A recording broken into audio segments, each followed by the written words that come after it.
Welcome to High Infidelity, the best cheating videos on YouTube. If you enjoy this content, remember to subscribe and turn on notifications. Now let's get into the video. Ex-wife is now dying. How to be there for my adult son despite being bitter. At the conclusion of our marriage, my ex-wife had relationships with 3 men at the same time.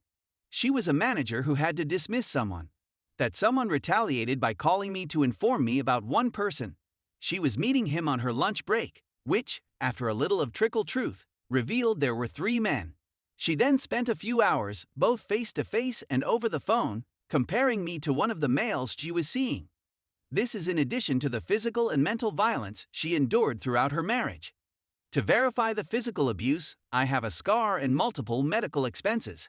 She also treats our kid with contempt. She is enraged by the fact that he is. I'm incredibly resentful of her. She has been diagnosed with a very dangerous cancer and wants to speak to me on the phone many years after the divorce, while she is with a 4th guy. She relocated a few hours away. She's probably just got 60 or 90 days left. But I have to be there for our grown-up son? I have to confess that I thought to myself, it couldn't happen to a nicer person. It's a horrible thought to have, yet it won't go away. I hate that I'm such a jerk for thinking this. I'm disgusted with myself and battling with it while wanting to be present for our baby.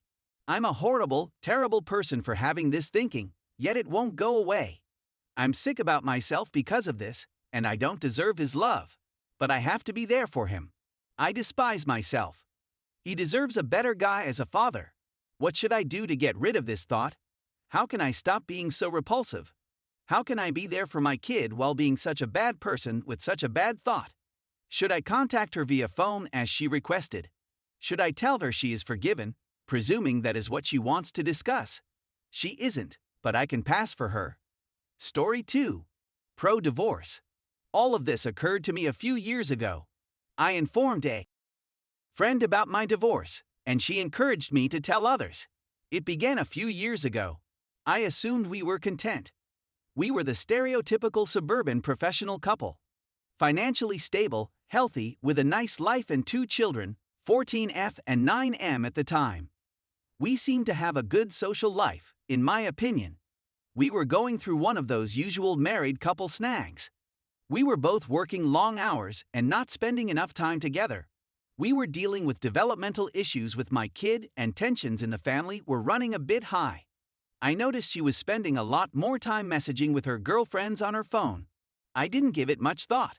I began making a much more concentrated effort to get out of work when I could, assist around the home, and be more emotionally present, but the chasm widened over the course of a few weeks.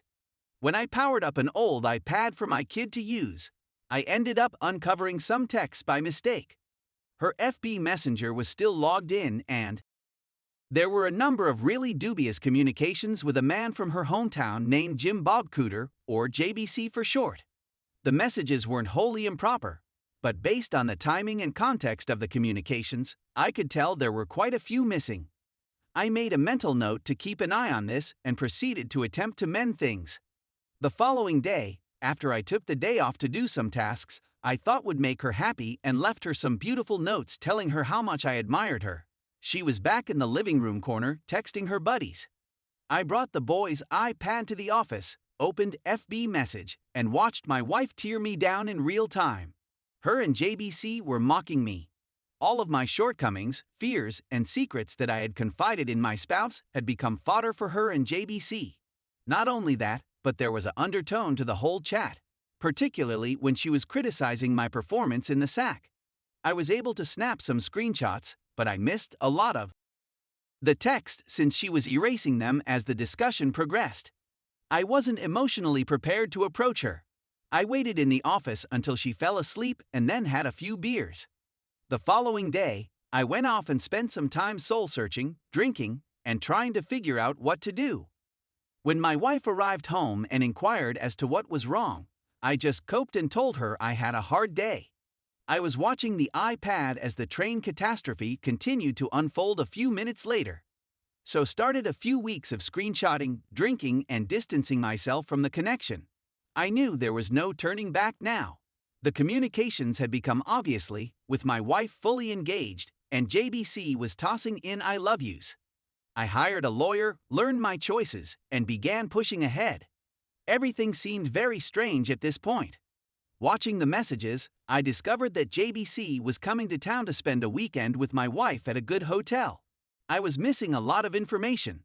They must have discussed it over the phone at some point, but I was able to infer enough to obtain the when and where. The following day, the wife is buttering me up and wants to go on a spa weekend with the girlfriends to unwind so that when she returns, we can truly concentrate on our marriage. I'm with it the whole time. It's the most brilliant idea she's ever had, and I'll go to any length to get us back on track. I consult with a lawyer and have him create a robust separation agreement indicating that she would move out, have weekend visitation, and no child support until the divorce is finalized. Then comes the most excruciating 2 weeks of my life. After all of this, most of my emotions for her have vanished and I'm filled with rage like I've never felt before. D-Day has arrived. I'm taking the day off from work. I withdraw half of the money in any joint accounts we have, leaving her half alone. My paycheck had already been sent to a different bank. I terminate our money market account, get a cashier's check for her share, and deposit it in my new account. I go to Office Max and print off around 75 pages of Facebook Messenger screenshots to pass the time since I don't want to stay at home. She messages me saying she's leaving and that she loves me. I advise her to enjoy herself.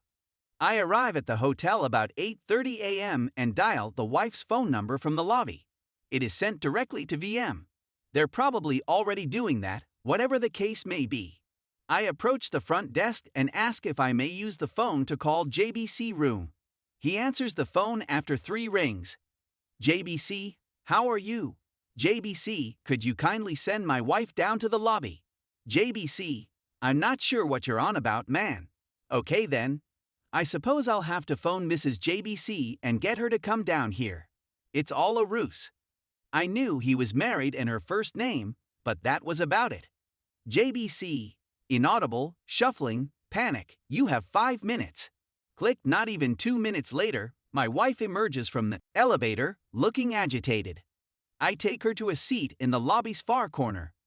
Her starts spouting nonsense about it not being what it seems to be and so on. I'm not here to debate. What's going on is what's written in this stack of papers. The only way I won't provide a copy of this to your daughter, your parents, and send it to everyone we know is if you leave right now. Wife was quite proud. Daughter was in the midst of a turbulent adolescence, and her knowledge would very certainly have ended their relationship. Her wife was also her parents' golden child, and she was always concerned about what they thought of her. I didn't have much clout and humiliation was my only weapon.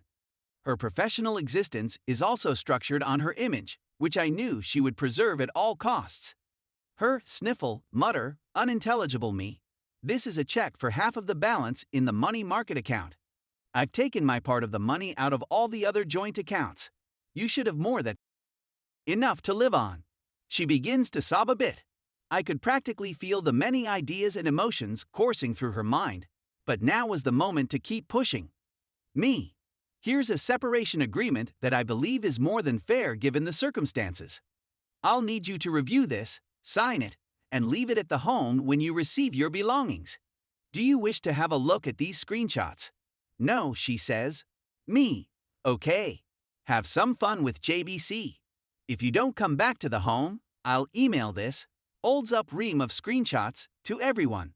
I rush out of the foyer and I can hear her having a nervous breakdown. I get in my vehicle and drive off to a parking lot, where I have my own weeping fury tantrum.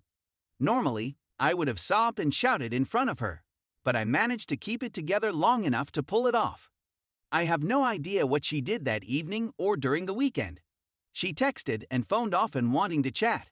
I just hung off the phone, and by Monday afternoon, movers had her belongings and she had delivered the agreement.